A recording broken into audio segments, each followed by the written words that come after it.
దేవునికి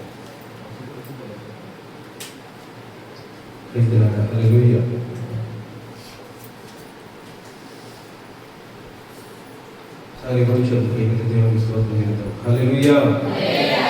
కొంచెం పెద్దగా హల్లెలూయా. మన ప్రభువును లోకరక్షకుడైన యేసుక్రీస్తు పరిశుద్ధ శ్రేష్ఠమైన నామములో మరి ఈ పరిశుద్ధ ఆదివారం ఆరాధనకు వచ్చిన మీ అందరికీ పేరు పేరున వందనాలు తెలియజేస్తున్నాను. ఈ సమయం ఇచ్చినటువంటి దైవజనులకు దైవజనులకు పరిశుద్ధ వందనాలు తెలియజేస్తున్నాను. చిన్న ప్రార్థన చేసుకుందాం. వాక్య సమయం మహాపరిశుద్ధ దేవుడు కలిగిన యేసుక్రీస్తు తండ్రి గడిచిన కాలమంతా పరిచయం తండ్రి వందనాలైనా నా తండ్రి ఆరాధన అంతలో తోడుగా నడిపించినందుకు వందనాలు. నా ప్రభా ఉత్తర ప్రత్యుత్తరాలు తోడుగా ఉండి నడిపించినందుకు వందనాలు.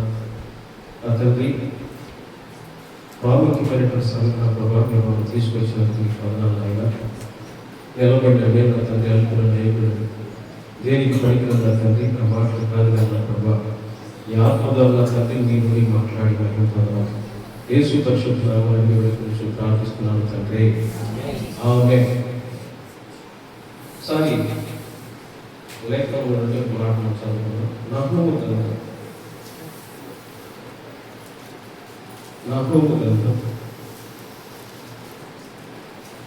2వ అధ్యాయం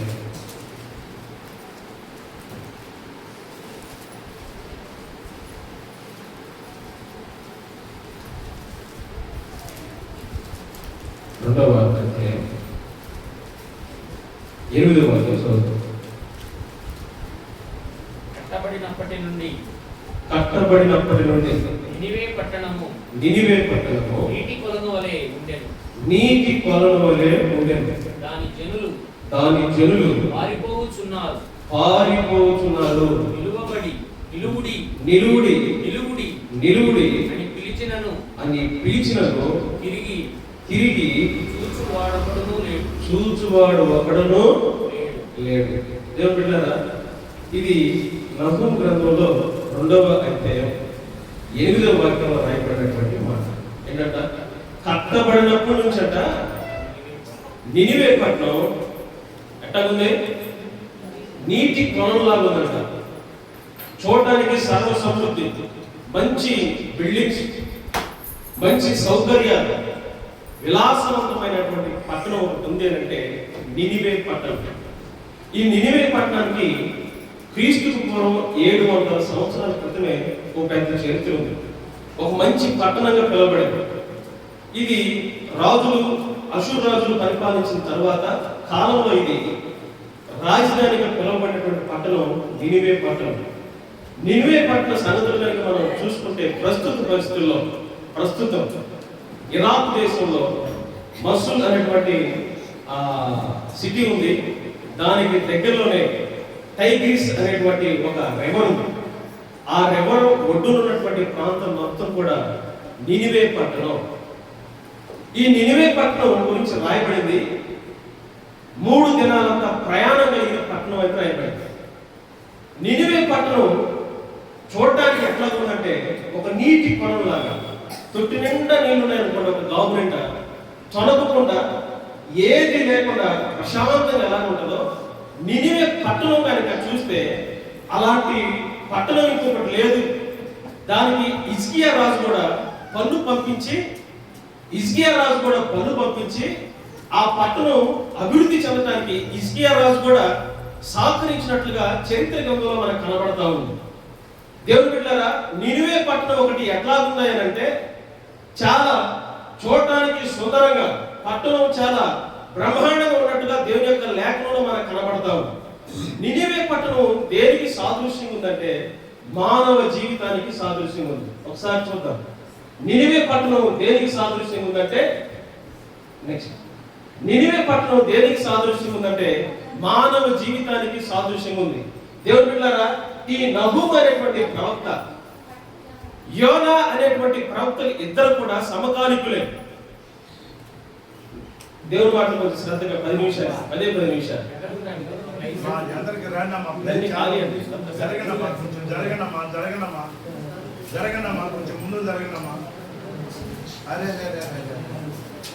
ఓకే. వినాలి. దేవుని మాటలు శ్రద్ధ కదా, విలువైన మాటలు. పట్టణం అంట కట్టబడినప్పటి నుంచి ఎట్లా ఉందంట, నీటి కొలంలాగా నిండుగా ఉన్నట్టు ప్రాంతంగా మనకు కనబడతా ఉంది. ఇదే నహూము గ్రంథం 3వ అధ్యాయంలో చూస్తే, నరహత్య చేసినటువంటి పట్టణమా నీకు శ్రమ, మొట్టమొదటి అధ్యాయంలో రాయబడింది. చదువుతారు నహూము గ్రంథం 3వ అధ్యాయం. నరహత్య చేసిన పట్టణమా నీకు శ్రమ, అది ఎడతెగక ఎరపట్టుకొనుచు మోసముతోను బలాత్కారముతోను నిండి ఉంది అని చెప్పి నినివే పట్టణాన్ని గురించి మనకి దేవుని యొక్క వాక్యం సెలవిస్తాం. దేవుని బిడ్డలారా, ఆ కింది ప్రాంతం, ఆ కింది వచనాలు కనుక మనం చదువుకుంటూ వస్తే, నినివే పట్టణానికి దేవుడు విరోధంగా ఉన్నాడు అని లేఖనాలు సెలవిస్తూ ఉన్నాయి. దేవుని యొక్క మహాకృపను బట్టి నినివే పట్టణానికి సువార్తను ప్రకటించాలి, ఇంతమంది ప్రజలు నాశనానికి పాత్రులు కాకూడదని, దాని కొరకు ప్రజల్ని పంపించాలని, ప్రవక్తలు పంపించాలని, సువార్తను చెప్పించాలని దేవుడు ఒక మనోవాంఛ కలిగిన వాడయ్యుండి దేవుని ప్రజలకు సువార్తను ప్రకటించడానికి పంపుతున్నటువంటి పరిస్థితుల్లో నహూము గ్రంథం 3వ అధ్యాయం 7వ వాక్యంలో రాయబడింది, అప్పుడు నిన్ను చూచు వారందరూ నీ యొద్ద నుండి ఏమైపోతారట, పారిపోతారు. దేవుని బిడ్డలారా, ఒక భక్తుడిని దేవుడు పంపిస్తే ఆ భక్తుడు నినివే పట్టణానికి రాకుండా ఏమైపోయాడు, పారిపోయి కలుషిషిపోయినట్లుగా దేవుని వాక్యం మనకు సెలవిస్తా ఉంది. ఎందుకైనంటే నినివే పట్టణం బలాత్కారంతో నిండింది, నినివే పట్టణం పాపంతో నిండిపోయింది, నినివే పట్టణం అంతా కూడా నరహత్య చేసేటువంటి పట్టణంగా ఉండిపోయింది. కనుక అక్కడ ఉన్నటువంటి ప్రజలు దేవుని మాట వినడవారై ఉంటే, రండి రండి నిలువుడి అని చెప్పి పట్టణం అంటే చూచువాడు ఒకడు కూడా, ఆ ప్రాంతంలో నివసించేవాడు కనబట్టలేదు. దేవుని వాక్యంలో రాయబడింది ఏంటంటే, నినివే పట్టణం ఎలాగుందనంట, నీటి కొలం లాగుందంట. అయ్యో, పట్టణం బాగుంది కదా, ఎందుకని ప్రజలు ఉండట్లేదు? పట్టణంలో ఆవాస యోగ్యం ఉంది కదా, ఎందుకని ఉండట్లేదు? ప్రజలు పాడైపోయిన స్థితిలో ఉంటే ఆ పట్టణాన్ని గురించి రాయబడిన మాట, అప్పుడు నిన్ను చూచువారందరూ నీ యొద్ద నుండి పారిపోదురు, నినివే పాడైపోయేనే దాని కొరకు అంగలార్చువారెవరు, నిన్ను ఓదార్చువారెవరు?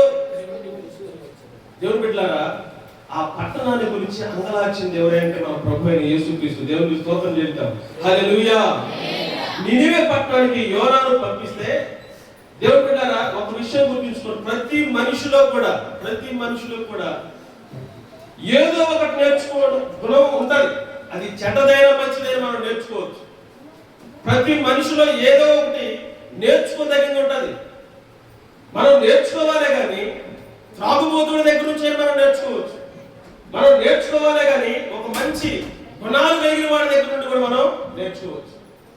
ఏదైనా మనం తాగుబోతుడి దగ్గర నుంచి నేర్చుకునేదంటే, తాగితే ఏమైపోతుంది, ఇల్లు గొల్లైపోతుంది, ఒళ్ళు గొల్లైపోతుంది, దారిద్ర్యంలోకి వెళ్తాము, దాని వల్ల కలుగు బాధలో అంతా ఇంత కాదని దేవుని వాక్యంలో రాయబడింది. దేవుని బిడ్డలారా, ఈ నినివే పట్టణానికి పంపించినటువంటి సేవకుడు పారిపోయి వేరే పట్టణానికి వెళ్తే అతనిలో ఉన్నటువంటి 3 శ్రేష్టమైనటువంటి మాటలు మనం చూద్దాం. ఏంటి యోనాలో ఉన్నటువంటి 3 మంచి లక్షణాలు అంటే, యోనాలో ఉన్నటువంటి 3 మంచి లక్షణాలు చదివడానికి టైం లేదు, ఒకసారి మీరు స్క్రీన్ మీద చూడండి.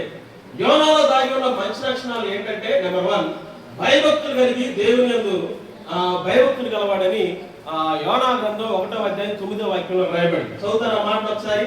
యోనా గ్రంథం 1వ అధ్యాయం 9వ వాక్యంలో, నేను హెబ్రీయుడను భూమికి సృష్టికర్త అయిన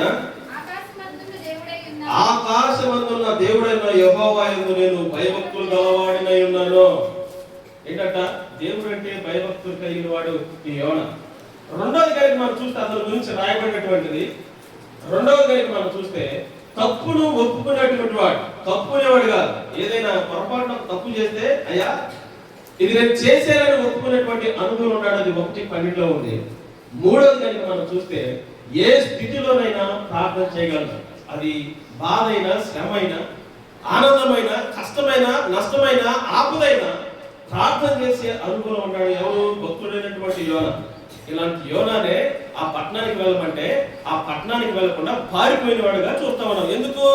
యోనా పట్టణం అదే నినివే పట్టణం అంతా కూడా ఎలాంటి పరిస్థితుల్లో ఉంది? బలాత్కారంతో నిండబడింది, మోసంతో నిండబడింది, పాపంతో నిండబడింది, వ్యభిచారంతో నింపబడింది. ఆ పట్టణంలోకి వెళ్ళాలంటేనే సేవకులకు సైతం ఏమైపోతుంది? భయమైపోతా ఉంది. దేవుని బిడ్డలారా, ఈ మంచి లక్షణాలు కలిగిన వ్యక్తి కూడా నినివే పట్టణంలోనికి వెళ్ళలేనటువంటి పరిస్థితి.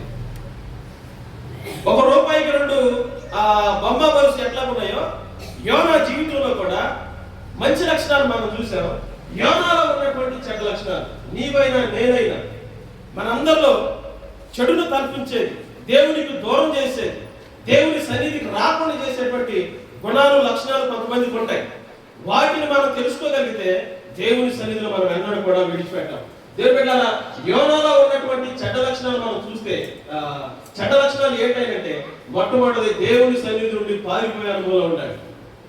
ఏంటంట? దేవుని మాటకు లోబడకుండా కష్టమే. దేవుడు పంపించే ప్రాంతం అంతా నీకు అనుకూలంగా లేకపోవచ్చు, నీకు తెలిసిన వాళ్ళు లేకపోవచ్చు, బంధువులు లేకపోవచ్చు, కానీ ప్రభువారు వెళ్ళబడినటువంటి ప్రాంతానికి నువ్వు తప్పనిసరిగా వెళ్ళాలి. తను ఆ పని చేయాలి. దేవుని సన్నిధి నుండి పారిపోయిన వ్యక్తిగా మనకు కనబడతా ఉన్నాడు. నీ కలిగిన కష్టాన్ని బట్టి, నీ కలిగిన నష్టాన్ని బట్టి దేవుని సన్నిధి నుండి ఎప్పుడు మనం పారిపోయే వారిగా, దేవుని సన్నిధిని మానుకునే వారిగా, దేవుని సహవాసాన్ని విడిచిపెట్టే వారిగా మనం బ్రతకకూడదు. రెండవది మనం చూస్తే నిద్రపోతులాగా మనకు కనబడతా ఉన్నాడు. ఇది చాలా మంది జీవితంలో కనబడతా ఉంటుందండి.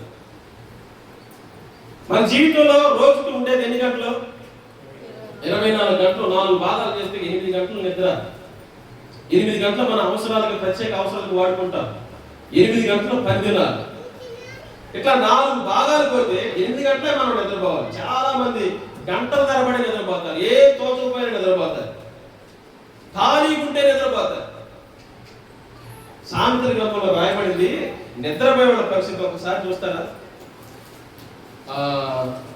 మొదటి దేశంలోనికి రాసినటువంటి పత్రిక, మనం రాత్రి వారి కాదు చీకటి వారి కాదని అక్కడ శ్రేష్టమైన మాట ఒకటి రాయబడింది. ఆ మాట చదువుకుని ముందుకెళ్దాం. మొదటి దేశంలోనికి పత్రికగా 5వ అధ్యాయం 3వ వాక్యాన్ని చదువుతాం. 3వ వాక్యం నుంచి చదువుతాం. 7వ వాక్యం.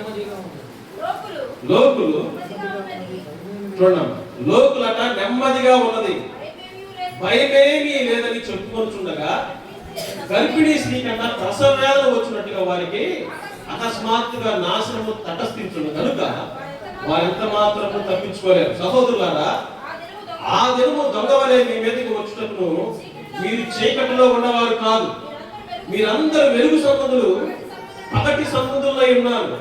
మనము రాత్రి వారము కాము, చీకటి వారము కాము. కావున ఇతరుల వలె నిద్రపోక మెరుగుగా ఉండి మత్తులము గాక ఇందుము. నిద్రపోవాడు రాత్రి వేళ నిద్రపోతారట, మత్తుగా ఉండేవాడు రాత్రి వేళ మత్తుగా ఉంటాడని దేవుని వాక్యంలో రాయబడి. మనము పగటి వారమై ఉన్నాము కనుక మత్తులమై ఉండక విశ్వాస ప్రేమను కవచమును, రక్షణ నిరీక్షణను, క్షణస్నానము ధరించుకుందాము. చాలు. వెలుగు సంబంధంగా బ్రతికే వారు ఉన్నారు. అనేక సార్లు ప్రభువారు తన శిష్యులకు మెలకుగా ఉండడం మనం సాధారణంగా నిద్రపోయే స్థితి కాదండి. మెలుకు నిద్ర స్థితి అంటే దేవుని మర్చిపోయి గాఢ నిద్ర. మనం తెలియదు, ఏమీ తెలియదు. ఆ గంటన్నర గాఢ నిద్ర కానీ మనం పోతే మనకి ఏం జరిగినా, మన మనసును తీసుకొని వెళ్ళిపోయినా మనకి ఏమీ తెలియదు. గాఢ నిద్ర అంటే సత్య సేవతో సమానం.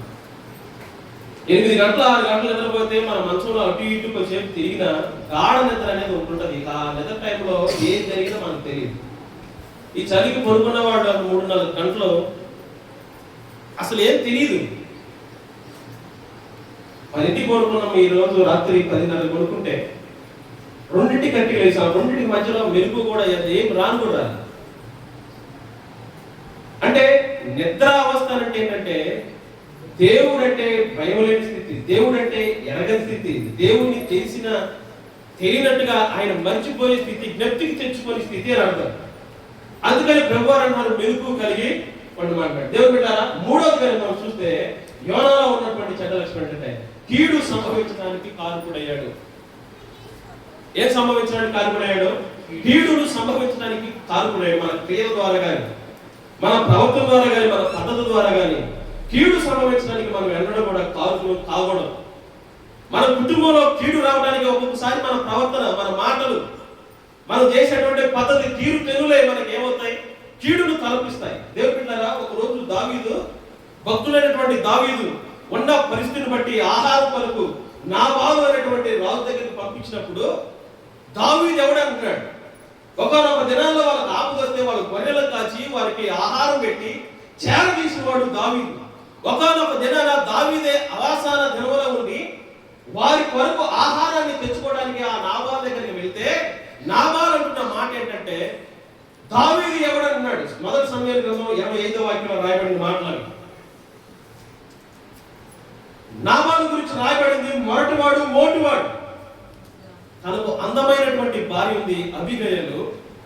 తన రూపమైతే కాదండి, తన సంస్కారం, పద్ధతి, ప్రవర్తన అంతటిని బట్టి కూడా మంచి గుణవతి అని దేవుని వాక్యంలో రాయబడింది.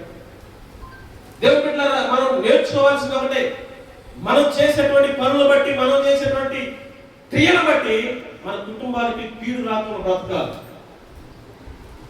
నినివే పట్టణం పాడైపోతే దేవుడు అంతే ఉండలేదండి. 1,20,000 మందిని రక్షించడానికి దేవుడు ఆశ కలిగిన వాడే నినివే ప్రాంతానికి ఈ యోనానే, ఈ చెడ్డ లక్షణాలు ఉన్నటువంటి యోనాన్ని ఉపయోగించుకొని నినివే పట్టణానికి 1,20,000 మందికి సువార్తను ప్రకటిస్తే వారందరూ కూడా చిన్న పిల్లలు మొదలుకొని ముసలితనం వచ్చిన వాళ్ళందరూ కూడా, పశువులు, గొర్రెలు అన్ని వాళ్ళందరూ ఏం చేశారు తెలుసా? ఉపవాసం ఉండి గోనె పట్టు కట్టుకొని దేవునికి ప్రార్థన చేశారు. ఉపవాస ప్రార్థన చేస్తే పశ్చాత్తాపడేవాడికి దేవుడు బహు ఆశీనుడు. ఎవడైతే పశ్చాత్తాపడతాడో దేవుడు వారికి ఖచ్చితంగా వారి చెంతకు చేరతాడు. యోనా ప్రకటించినటువంటి సువార్త వారు విన్నదానికి వారు పశ్చాత్తాపడి ఉపవాసం ఉండి ప్రార్థన చేస్తే దేవుడు ఘనమైన కార్యం చేసి 1,20,000 మందిని ఏం చేశాడో కాపాడినట్లుగా మనం చూస్తా ఉన్నాం. దేవుని బిడ్డలారా, ఇందాక మనం చదువుకున్నటువంటి ఉత్తర పత్రికలో చివరి మాట ఒకసారి చదవడం ముగించుకుందాం. చివరి మాట 139వ కీర్తన, ఇందాక ఉత్తర పత్రికలో చదువుకున్నటువంటి చివరి మాట. యెహోవా నీకు ఆయాసకరమైనది నా యందు ఉన్నదేమోనని చూడుము, నిత్య మార్గములను నడిపించమని చెప్పి భక్తులైన దావీదు అంటున్నటువంటి మాట. దేవుని బిడ్డలారా, మనకు ఆయాసకరం, దేవునికి ఆయాసకరం మనలో ఏదైతే ఉందో ఆ చెడ్డ లక్షణాలు మనం తీసివేసుకోవాలి. చెడు లక్షణాలే మనకి ఎక్కువ కనపడతాయి, మంచి లక్షణాలు కాదు. 1-2 మంచి లక్షణాలు కనపడుతున్నాయి, చెడ్డ లక్షణాలు చాలా ఉంటాయి. అయినా పర్వాలేదు. దేవుని యొక్క ప్రేమ ఏంటంటే ఆయన మమ్మల్ని ప్రేమిస్తున్నాడు కనుక నినివే పట్టణం చూడటానికి ఎంత సుందరంగా ఉన్నప్పటికీ దాంట్లో ఒక్కడు కూడా ఉండడానికి ఇష్టపడలేదు. ఎందుకంటే పాడైపోయినటువంటి పట్టణం.